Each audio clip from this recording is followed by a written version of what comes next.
La cabaña del tío Tom, escrita por Harriet Beecher Stowe en 1852, es una de las novelas más influyentes de la literatura estadounidense. Ambientada en Estados Unidos antes de la Guerra Civil, la novela expone las brutalidades del sistema esclavista y busca generar empatía por los esclavos. La historia comienza en Kentucky con el bondadoso esclavo Tom, conocido como Tío Tom, quien vive con su familia en una plantación propiedad del señor Shelby. Sin embargo, Shelby tiene dificultades financieras y se ve obligado a vender a Tom y a Harry, el hijo pequeño de Eliza, una esclava del mismo plantador, al despiadado comerciante de esclavos Mr. Halley. Eliza, desesperada al enterarse de que su hijo será vendido, escapa de la plantación en una huida dramática, cruzando un río helado para llegar a un estado libre. Mientras tanto, el tío Tom, aunque tiene la oportunidad de escapar, elige quedarse para no poner en peligro a su familia y acepta su destino de ser vendido. Eliza y su hijo son perseguidos, pero logran escapar con la ayuda de simpatizantes abolicionistas. Ella finalmente se reúne con su esposo, George Harris, quien también había huido de su amo, y juntos continúan su camino hacia la libertad en Canadá.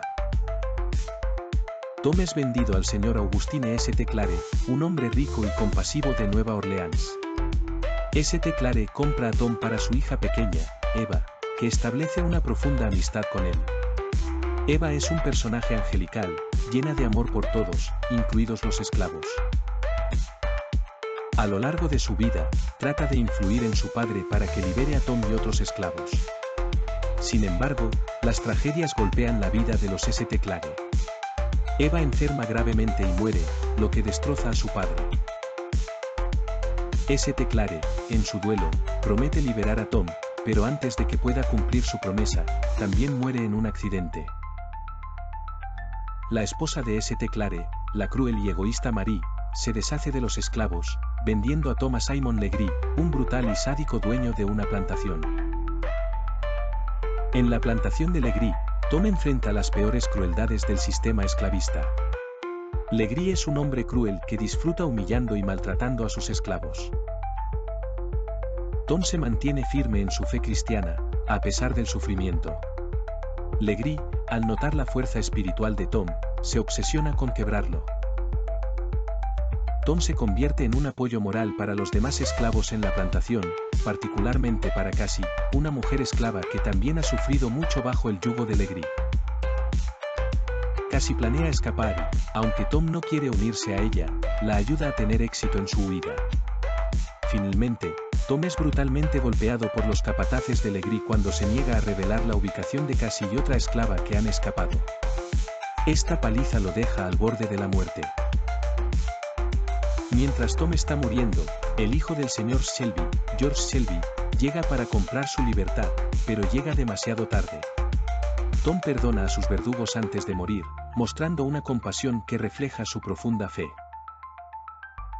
Cassie, tras su escape, se encuentra con Eliza y descubre que Eliza es en realidad su hija, a quien había perdido años atrás. Juntas, junto con otros personajes que han escapado, viajan a Canadá, donde finalmente encuentran libertad y consuelo. El señor Shelby era un hombre bastante común, amable y de buen corazón y bien dispuesto hacia los que lo rodeaban, y nunca había faltado nada que pudiera contribuir al bienestar físico de los negros de su finca. Sin embargo, se había dedicado a la especulación, se había endeudado mucho y sus pagarés por una gran suma habían caído en manos de Halley. Esta pequeña información es la clave de la conversación precedente. Bien, dio la casualidad de que, al acercarse a la puerta, Eliza había escuchado bastante de la conversación para saber que el comerciante quería que su amo le vendiera a alguien. De buena gana se habría quedado escuchando detrás de la puerta al salir, pero tuvo que marcharse deprisa porque la llamó su ama en ese momento. Sin embargo, le parecía haber oído al comerciante hacer una puja por su hijo. ¿Podía equivocarse?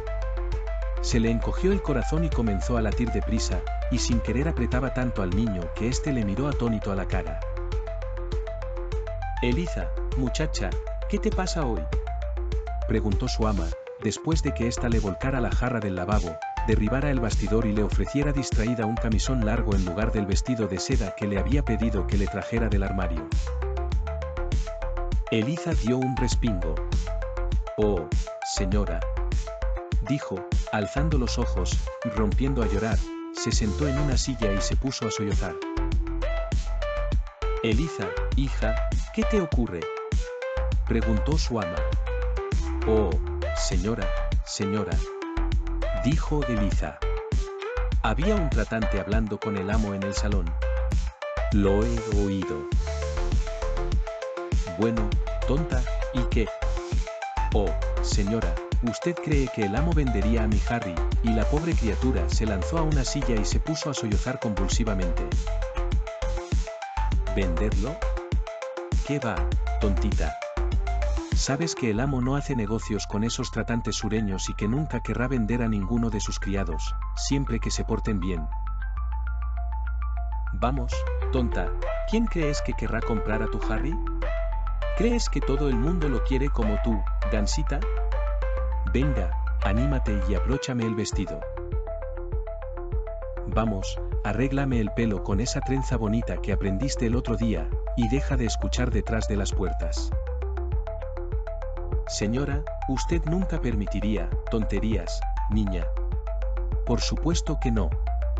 ¿Cómo puedes hablar así? Antes dejaría vender a uno de mis propios hijos». «Pero, Eliza, te estás enorgulleciendo demasiado de ese niño. No puede asomar la nariz un hombre por la puerta sin que creas que ha venido a comprarlo». Reconfortada por el tono seguro de su ama, Eliza siguió ágil y mañosa con el tocado.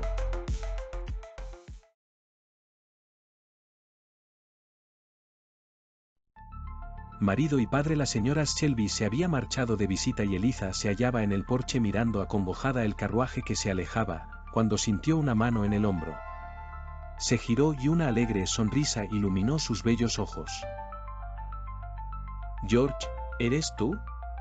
¡Qué susto me has dado! Pero me alegro de que hayas venido. La señora se ha ido a pasar la tarde fuera, así que ven a mi cuarto y podemos pasar un rato a solas». Al decir esto, tiró de él hacia la puerta de un pequeño cuarto que daba al porche, donde solía dedicarse a la costura al alcance de la voz de su ama. «Qué contenta estoy.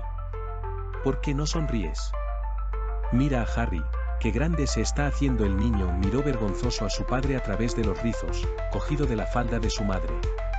«¿No es hermoso?», preguntó Eliza, levantando sus largos rizos para besarlo. «Ojalá no hubiera nacido él», dijo George con amargura. «Ojalá no hubiera nacido yo». Sorprendida y asustada, Eliza se sentó, apoyó la cabeza en el hombro de su marido y rompió a llorar. «Anda, anda, Eliza, no tenía derecho a hacerte sentir así, pobrecita», dijo cariñosamente él. «No tenía derecho. Ojalá no me hubieras echado la vista encima nunca. Así hubieras podido ser feliz». «George, George, ¿cómo puedes hablar así? ¿Qué cosa terrible ha ocurrido o va a ocurrir? Yo creo que hemos sido muy felices, hasta hace poco». «Así es, cariño», dijo George. Luego sentó a su hijo en su regazo, miró fijamente sus hermosos ojos negros y pasó la mano por sus largos rizos. «Es igual que tú, Eliza, y tú eres la mujer más guapa que he visto jamás y la más buena que espero ver nunca, pero ojalá no te hubiera visto nunca, ni tú a mí». «Oh, George. ¿Cómo puedes decir eso?». «Sí, Eliza, todo es miseria, miseria y más miseria. Mi vida es tan amarga como el ajenjo, se me está consumiendo la vida. Soy un esclavo pobre, miserable y desesperado, solo puedo arrastrarte conmigo y nada más.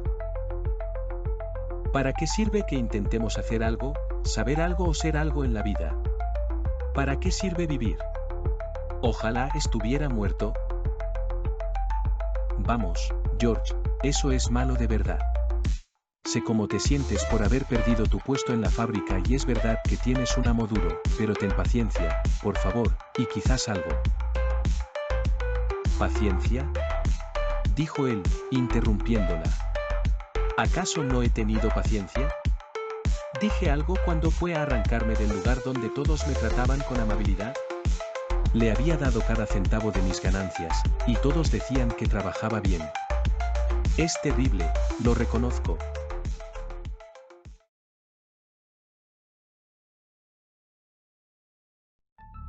Para una esclava. La habían casado con un inteligente mulato de talento que era esclavo en una finca colindante y se llamaba George Harris. El amo había alquilado a este joven para que trabajara en una fábrica de bolsas, donde era considerado el mejor trabajador por su destreza e ingenuidad. Había inventado una máquina para limpiar el cáñamo que, teniendo en cuenta la educación y las circunstancias del inventor, mostraba un genio mecánico parecido al de la despepitadora de algodón de Whitney. Era guapo y tenía modales agradables, y era muy querido en la fábrica. Sin embargo, como a los ojos de la ley este joven no era un hombre sino una cosa, todas sus cualidades superiores estaban sujetas al control de un amo tiránico, intolerante y vulgar. Al oír hablar de la fama del invento de George, este caballero se acercó a la fábrica para ver la obra de este esclavo inteligente. Lo recibió con gran entusiasmo el empresario, que lo felicitó por poseer un esclavo tan valioso.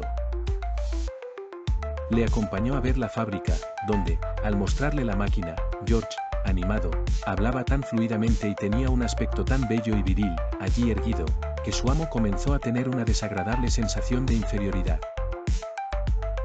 ¿Cómo se atrevía su esclavo a andar por el país inventando máquinas e irguiendo la cabeza entre caballeros? No pensaba tolerarlo. Lo llevaría de vuelta, lo pondría a trabajar con la azada y la pala, a ver si se iba a pavonear tanto entonces. En consecuencia, el patrón y los trabajadores se quedaron de piedra cuando reclamó de repente el salario de George y anunció su intención de llevárselo a casa. Pero, señor Harris, objetó el patrón, ¿no es un poco repentino? ¿Y qué, si es así? ¿No es mío el hombre? Estaríamos dispuestos a aumentar el pago de compensación. No sirve de nada, señor. No tengo necesidad de alquilar a mis trabajadores si no quiero. Pero, señor, parece estar muy bien adaptado a este negocio. Puede que sí, no se adaptaba muy bien nunca a nada de lo que yo le mandaba, sin embargo.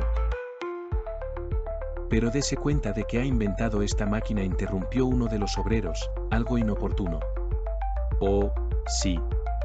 Una máquina para ahorrar trabajo, ¿verdad? No me extraña que inventara eso, un negro es especialista en eso. Todos ellos son máquinas para el ahorro del trabajo. No, se marchará. George se quedó como paralizado al oír a una potencia que sabía.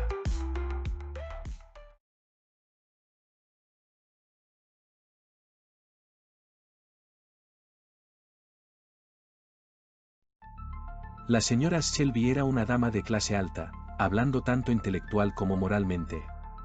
Además de la magnanimidad y generosidad mentales que a menudo tipifican el carácter de las mujeres de Kentucky. Tenía grandes sensibilidades y principios morales y religiosos, que se plasmaban en resultados prácticos realizados con gran energía y habilidad. Su marido, que no profesaba ninguna religión en particular, reverenciaba y veneraba la consistencia de la religiosidad de su esposa y su opinión le imponía respeto.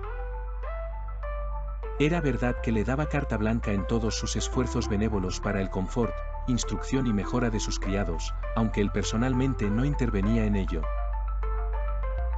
De hecho, si no creía exactamente en la doctrina de la eficiencia del excedente de las buenas obras realizadas por los santos, sí parecía pensar que su esposa tenía suficiente piedad y benevolencia para los dos. Y albergaba una vaga esperanza de entrar en el cielo gracias a la sobreabundancia de cualidades de ella que él mismo no pretendía poseer. Lo que más le pesaba a él, después de su conversación con el tratante, era tener que informar a su esposa del negocio propuesto, y enfrentarse a las objeciones y oposición que sabía que le esperaban. La señora Shelby, totalmente ignorante de las deudas de su marido y conociendo solo la bondad habitual de su temperamento, era sincera al reaccionar ante las sospechas de Eliza con absoluta incredulidad.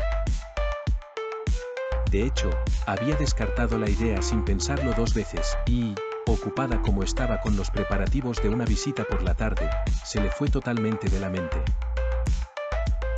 Eliza había sido criada desde pequeña como favorita de su ama. El viajero del sur debió de notar ese peculiar aire de refinamiento, la dulzura de voz y de modales, que parecen ser un don especial de las cuarteronas y mulatas. Estas gracias naturales de la cuarterona a menudo van parejas con la belleza más deslumbrante y casi siempre con un aspecto atractivo y agradable. Eliza, como la hemos descrito, no es un bosquejo imaginario sino el dibujo de memoria de una mujer que vimos hace años en Kentucky. Segura bajo los cuidados protectores de su ama, Eliza había llegado a la madurez sin las tentaciones que convierten la belleza en una herencia fatal.